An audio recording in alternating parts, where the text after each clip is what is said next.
इंसान के मन की गहराइयों में कुछ ऐसी ताकतें रहती हैं जो हर सोच, हर इमोशन और हर रिश्ते को आकार देती हैं। अक्सर इंसान को बिना पता चले ये ताकतें काम करती हैं। साइकोडायनामिक थेरेपी एक यात्रा है जहां इन इनविजिबल अदृश्य ताकतों को जागरूकता की रोशनी में लाया जाता है और इंसान उनसे मुक्त होता है। अपने मूल में फंडामेंटल लेवल पर यह व्यू पॉइंट दृष्टिकोण इंसान की जटिलता को सम्मान देता है। Unconscious mind, early childhood experiences, खासकर की जो रिलेशनल पैटर्न्स हैं पेरेंट्स या केयर गिवर्स के साथ बने हुए, और वो सारे कॉम्प्लेक्स तरीके जिनसे हम खुद को इमोशनल पेन से बचाते हैं, ये सब इंसान की बनावट का हिस्सा हैं जिसको साइकोडायनामिक थेरेपी टारगेट करती है। इस थेरेपी का एक अहम पहलू है डिफेंस मैकेनिज्म्स, मन की अनकॉन्शियस और क्रिएटिव स्ट्रेटजीज जो हमें एंजाइटी, शेम, गिल्ट या भारी कॉन्फ्लिक्ट से बचाती हैं। सीधे शब्दों में कहें तो हमारा दिमाग, हमारा मन किस तरह से शातिर ढंग से हमें बचाने की कोशिश करता है उन कॉन्फ्लिक्ट से जिनसे हम जूझ नहीं पा रहे। ऐसी स्ट्रेटजीज, ऐसे वो शातिर ढंग जिन्हें डिफेंस मैकेनिज्म कहा जाता है। सिगमंड फ्रॉइड ने इन्हें पहली बार बताया था और उनकी बेटी एना फ्रॉइड ने इन्हें सिस्टमैटिक रूप से समझाया। ये ईगो के टूल्स हैं। ईगो मतलब मन का वह हिस्सा जो हमारे प्रिमिटिव ड्राइव्स, मोरल स्टैंडर्ड्स और रियलिटी के बीच एक संतुलन बनाता है। ये कमजोरी नहीं बल्कि एडेप्टिव सॉल्यूशंस हैं। खासकर बचपन में जब इमोशंस को सीधे तौर पर संभालना पॉसिबल नहीं होता, तब ये एडेप्टिव मैकेनिज्म हरकत में आते हैं। डिफेंस मैकेनिज्म्स इनविजिबल प्रोटेक्टर्स की तरह काम करते हैं। ये रियलिटी को इतना डिस्टॉर्ट कर देते हैं ताकि जिंदगी उस पल में सहने लायक बने। खतरनाक विचारों को दबा देना, भावनाओं को कहीं और डायरेक्शन देकर उनको कहीं और चैनलाइज कराना या अनुभवों को नए रूप में पेश करना, कुछ इस तरह से हमारा मन हमें प्रोटेक्ट करने की कोशिश करता है। कुछ आम उदाहरण हैं रिप्रेशन, दर्दनाक यादें या इम्पल्सिस को दबा देना ताकि वे भूली हुई लगें, लेकिन सपनों में कुछ लक्षणों के तौर पर ये लौट सकते हैं। फिर आता है डिनायल, पेनफुल रियलिटी को मानने से ही इनकार कर देना, यह हो ही नहीं रहा, या गुस्सा है, उदासी है, पर मैं गुस्से में नहीं हूं, मैं उदास नहीं हूं, ऐसा मान लेना। प्रोजेक्शन, अपनी अनएक्सेप्टेबल फीलिंग्स को दूसरों पर डालना, जैसे कि तुम जेलस हो, मैं नहीं हूं, तुम मुझ पर शक कर रहे हो, तुम मुझे नुकसान पहुंचा रहे हो, मैंने कुछ ऐसा गलत नहीं किया। इंटेलेक्चुअलाइजेशन, इमोशंस से बचने के लिए ज्यादा लॉजिकल बनना या फैक्ट्स पर ध्यान देना। रिग्रेशन, स्ट्रेस में बच्चों जैसा व्यवहार करना, जैसे टेंट्रम शो करना या डिपेंडेंट हो जाना। रैशनलाइजेशन, अपने बिहेवियर के लिए लॉजिकल एक्सक्यूजेस बनाना। और स्प्लिटिंग, लोगों या हालात को सिर्फ अच्छा या बुरा देखना, बहुत जल्दी ट्रस्ट कर लेना या किसी को बहुत ज्यादा बुरा मान लेना। ये डिफेंसेस शॉर्ट टर्म में तो जरूरी हैं। ये सेल्फ एस्टीम को स्ट्रॉन्ग करते हैं, इमोशनल फ्लडिंग मन में आती है उसे रोकते हैं और हमें काम करने लायक बनाए रखते हैं। इनके बिना हमारी साइकी अनरिजॉल्व टेंशन के बोझ तले कोलैप्स कर सकती है। कई तरह के ये डिफेंस मैकेनिज्म्स अलग अलग ढंग से हमें कल्चर के साथ, रिलेशनशिप्स में और अपने सर्वाइवल के लिए हमारी पॉसिबिलिटीज को बढ़ाती हैं, क्योंकि ये हमारे मन के कोपिंग मैकेनिज्म हैं। ये हमें सिचुएशन से डील करने का समय देते हैं। लेकिन साइकोडायनामिक थेरेपी में इनकी इंपॉर्टेंस इस बात से है कि रिजिड, हैबिचुअल या ओवर यूज किए जाने वाले डिफेंसेस हमें मन की कैद में जकड़ लेते हैं। जो कभी बचाव के लिए बनाए गए थे वही बाद में एक जेल का, कारागार का काम करने लगते हैं। लंबे समय तक इन डिफेंसेस को बनाए रखना, उन पर भरोसा करना, उन्हें हमारे अनकॉन्शियस माइंड में बिठा देता है, जहां से वो इनविजिबल, अदृश्य इन्फ्लुएंस डालने लगते हैं। Relational problems, anxiety, depression, OCD, self esteem का लो होना या सेल्फ क्रिटिकल थिंकिंग और सेल्फ डिफीटिंग पैटर्न्स का होना, ये सब को बढ़ावा मिलता है इन डिफेंसेस की वजह से, जो कि अनकॉन्शियसली एक व्यक्ति को अफेक्ट करते हैं। कोई व्यक्ति इंटीमेसी को डिनाइल या प्रोजेक्शन से बार बार दूर कर सकता है बिना समझे कि वह बचपन की रिजेक्शन या अबेंडनमेंट को दोहरा रहा होता है। थेरेपी रूम में डिफेंस मैकेनिज्म्स की एक्सप्लोरेशन एक बड़े ही जेंटल, कोलैबोरेटिव और डिटेक्टिव स्टोरी की तरह होती है। थेरेपिस्ट इन्हें बहुत हार्श तरह से, बहुत सख्ती के साथ कॉन्फ्रंट नहीं करता। ये नहीं कि सीधा कह दे तुम इस तरह से अपने को डिफेंड करते हो, तुम ये डिफेंस मैकेनिज्म लगाते हो, तुम इस तरह से बचने की, झूठ बोलने की या खुद को धोखा देने की कोशिश करते हो।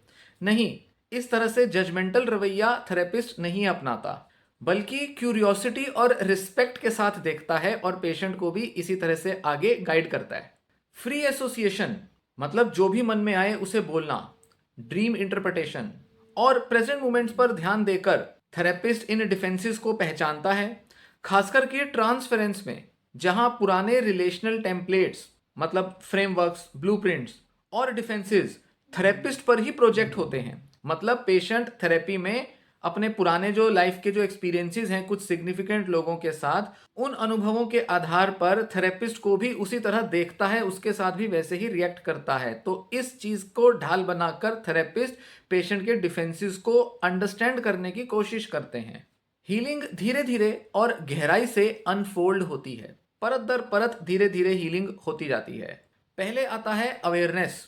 क्लाइंट समझता है कि ये मेरा डिफेंस है, ये मुझे किससे बचा रहा है। ऐसा एक तरह की सेल्फ इंक्वायरी भी करता है और अपने डिफेंसेस को पहचानने की कोशिश करता है। यह इंसाइट हिडन कॉन्फ्लिक्ट या अर्ली एक्सपीरियंस को उजागर करती है, जैसे इंटेलेक्चुअलाइजेशन को उस बचपन से जोड़ना जहां इमोशंस को कमजोर माना जाता था और ज्यादा लॉजिकल एक्सप्लेनेशंस को इंपॉर्टेंस दी जाती थी। फिर आता है इमोशनल एक्सपीरियंसिंग।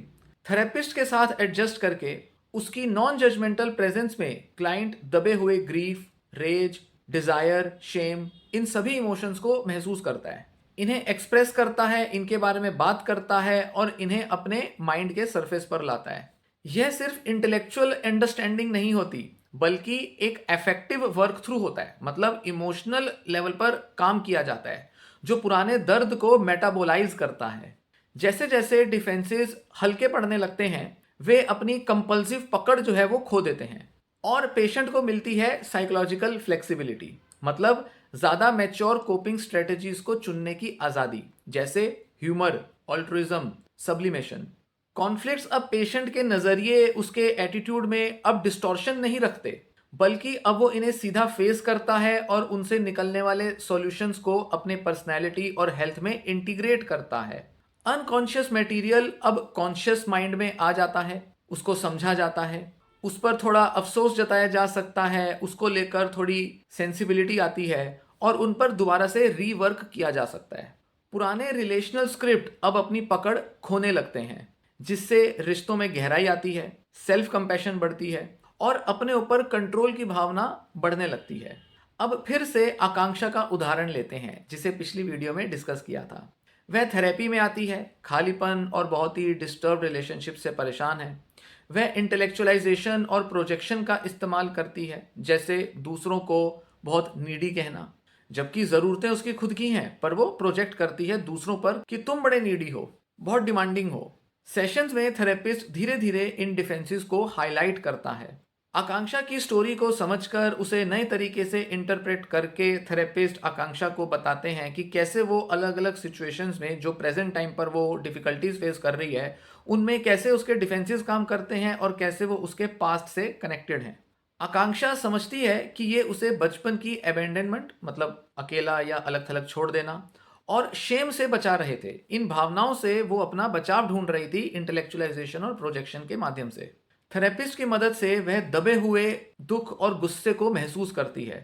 धीरे धीरे डिफेंसेस की रिजिडिटी कम होने लगती है और आकांक्षा रिश्तों में ऑनेस्टी और इंटीमेसी को एक्सेप्ट करती है।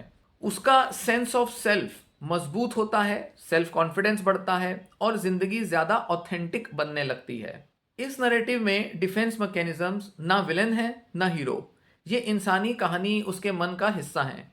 साइकोडायनामिक थेरेपी उन्हें इल्यूमिनेट करती है, उजागर करती है, उनकी प्रोटेक्टिव विजडम को रिस्पेक्ट देती है। ये थेरेपी ये नहीं कि हम बस अपने अंदर के डिफेंसेस को दोष दें, ऐसा कहें कि जैसे ये तुम्हारी गलती है, पेशेंट माने कि मैंने ही अपने साथ गलतियां की हैं। ये नहीं कि डिफेंसेस की अवेयरनेस पेशेंट के अंदर और ज़्यादा गिल्ट ले आए, क्योंकि ये हालातों से डील करने के लिए डेवलप किए गए हैं, इनके साथ पेशेंट ने अपनी डिफिकल्ट सिचुएशंस में अडेप्ट किया है। तो ये पेशेंट का बहुत ही नेचुरल मैकेनिज्म था जो एक समय पर ज़रूरी था। जितनी भी समझ, जितनी भी अंडरस्टैंडिंग थी एक समय पर, उस हिसाब से इन डिफेंसेस को अडॉप्ट करना ज़रूरी था, वैलिड था। पर आज उनकी इतनी इंपॉर्टेंस नहीं है, आज ये बहुत ज़्यादा अनहेल्दी तरीके से यूज़ हो रहे हैं, इसीलिए पेशेंट के अंदर समस्याएं और सिम्टम्स ला रहे हैं। इसीलिए इनकी अंडरस्टैंडिंग से, इनको अवेयरनेस में लाकर, इनको कंपैशन के साथ, नरमी के साथ डील किया जाता है। और इन डिफेंसेस को रिस्पेक्ट देना थेरेपी की प्रोग्रेस के लिए ज़रूरी है। साथ ही इस तरह से साइकी को, पेशेंट के माइंड को ग्रो करने का मौका मिलता है। अनकॉन्शियस माइंड में इंसाइट आना, इमोशनल प्रोसेसिंग करना, अपने उन दबे हुए इमोशंस की प्रोसेसिंग करना और थेरेप्यूटिक रिलेशनशिप के जरिए अपने रिलेशनल पैटर्न्स और टेम्पलेट्स को रिपेयर करना, ये व्यक्ति को अपने मन के टूटे हुए हिस्सों को दोबारा से जोड़ने में मदद देता है।